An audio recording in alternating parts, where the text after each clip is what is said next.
G'day people, it's Chilli here from Live Listen Race, bringing you a new episode, of course, on Coheed Cambria's newest album, Vaxis II, A Window of the Waking Mind. And I'm just ecstatic to be covering such an album, especially by this band. I love this band. I have for 20 odd years. I've never had the chance to see them live, unfortunately, but I am thrilled to see this release come out. And from the get-go, I'm looking at the album cover going, this is a fantastic album cover, but at the same time, I'm looking at it going, I wonder how much they've knocked off of Stranger Things. Just, draw a comparison here. I've got the album cover, and then I've got the Stranger Things posters, and the two just look alike. That's, the first thing I had to say about this album. It does look like that. Other than that, I wonder how much Stranger Things also made an influence on their music, with the first song out of the gates, excluding the intro, being Beautiful Losers. It's a great intro piece. I love this. It's short, it's to the point, and it doesn't overstay its welcome. It's a solid rock track. It just feels like classic Coheed Cambria just coming at it, It's a fantastic piece. I love this song. And of course, Coheed Cambria do incredible opening songs, and they don't fail to impress with the following song, Comatose, which is opposite to its title, of course. It just really pumps you up with its double kickers and the drum works and great guitar hooks. This is just another great song. It just flows seamlessly into this piece here, and it just melds into another solid track. The next song up is Shoulders, and while it's a weird song title, it does throw some real guitar at you. There's fantastic hammer-ons here, and it just has fast licks.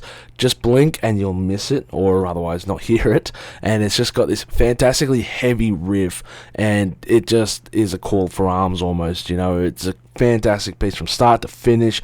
I just can't skip any of these three tracks, and classic Coheed style here, they start off with the first three strongest tracks, which are flawless. They are undoubtedly the best songs I've heard from these band in a long time as well.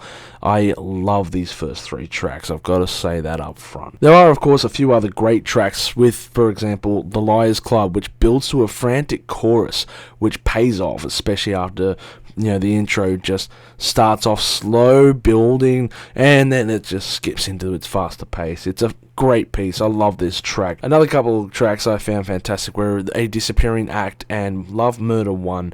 These two tracks in particular, when I first saw them, I thought they were almost paying homage to Lemmy from Motorhead, who of course named his amp Murder 1, but of course I was just overreading that one. And A Disappearing Act, I always think of Thank You Scientist for their song, my famed Disappearing Act. Of course, this track has no similarities, but it is still an incredible track by the lads, and it just is a fantastic way to go through this album. Now, of course, the first half of the album is made up of all these songs, and it is just a fantastic half of the album. The next half, I've got to say, there are a few tracks that I just found a little bit tedious. Not all of it is terrible, though. There are some very impressive tracks in the second half, but I do have to say that while I sing its praises on this, there are a few tracks I just didn't like, such as The Bad Man and Our Love, which feels a bit like filler, It just has its piece and it's kind of draws it out a little bit, slows it down. But to be honest, if you're listening to these songs as standalone tracks, yeah, of course, they're not going to sound impressive. Coheed Cambria is a band that does well when you're listening from start to finish. And like I said, while I didn't find these songs highly impressive, listening to them by themselves, when you're listening to this album from start to finish, you don't really notice the tracks, and they play into those elements well with their musicianship. Of course, in the latter half of the album, there is the track Ladders of Supremacy, which I think is fantastic. It does well to build an air of foreboding with its unusual riffs and cut-short drum fills. And of course, the last track, the title track, Window of the Waking Mind, just feels like Coheed Cambria of old. It gets down to just being plain old proggy and heavy for most of the part, until it breaks down, of course, into its quieter sections, but of course it just builds back up, and it is a long track, a bit under 9 minutes long, so yeah, I really dig long Coheed Cambria songs, and this does not let down. This album is quickly racing through the ranks of my favourite Coheed Cambria albums of all time.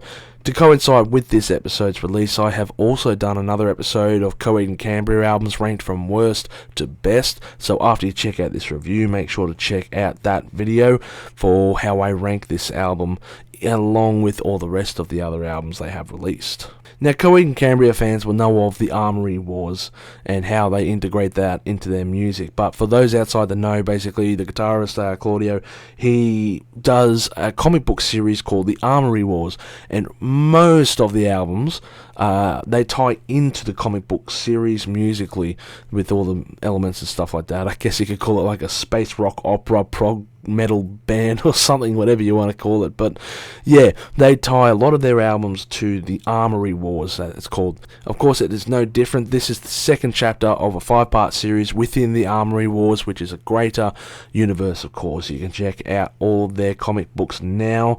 They have fantastic art. I haven't actually read any, but from what I've heard, it's a very interesting read. Of course, CC's intro even has that new musical piece in a different style, like they did with previous albums, and this follows on from the previous release. Coheed Cambria fans will know what I'm talking about, but basically they have a musical piece that they might change a little bit musically for the intro, and if you listen to it, the tune is familiar, but it might be played in a different style or with different instruments or slowed down or a little bit faster, and that's how they always start off their albums. And this is because it's a new chapter. It's the second album in the series with that intro. I just wanted to make a point of that, of course. Now, I can't imagine the difficulty Coheed Cambria face every time they do a live set on which albums they want to focus on, because a lot of songs are part of a larger narrative, and while they do flow into it seamlessly in points, of course, if they were to mix and match certain parts, it would be a bit of a problem. That's what made this album a little bit difficult to rank, because at the end of the day, it is an album you need to listen to from start to finish without skipping over tracks. It does pay off in the end, trust me, but the fantastic thing is they have learnt from their previous album and they trimmed away a lot of fat, making this a lot shorter. It's just under the 60-minute mark, as opposed to the previous album, which was like 120 minutes, I think. It was a little bit too long in my mind. This one is much shorter, to the point, and it just doesn't mess about. Overall, though, I would say that I would rank this album 3.5 million chilies on my spicy scale, with Beautiful Losers, Comatose Shoulders, and the title track, Window of the Waking Mind, being the best songs on the album. Now, I'm not sure about other people out there, but I find myself with modern music, I need a few listens to really enjoy albums. It's not like back when I was young and I listened to an album and first up, it was amazing and thoroughly enjoyed these things. But with this album, it was a little bit different. I could tell straight from the get-go that this was an album I was going to thoroughly enjoy, and I did. I've played it subsequently several times, and I still enjoy this album. I think this ranking may even get higher at the end of the year. I might even do a retro review on this. But at this moment, I think 3.5 million chilies is fair for this fantastic album by the lads, and I really think this album is one of the best that they have released in over a decade. Well, thank you for tuning into this episode, and please give me a like and do all the socials and all that stuff. Check out our Discord, of course, where we like to chat about music. And as always, you have a great day and stay spicy. Thank you for tuning in to this episode of Live Listen Erased. And if you have enjoyed this episode, make sure you share it with all your friends. Don't forget to subscribe to our Chilli Con Carnage Crew so you can get notified for all the future videos that we put out, as we put out videos every Friday. Also, we are on Discord, Facebook, Instagram, and Twitter over at Live Listen Erased, so make sure to tune in over there. And don't forget to like this video so that our manager can stay very happy.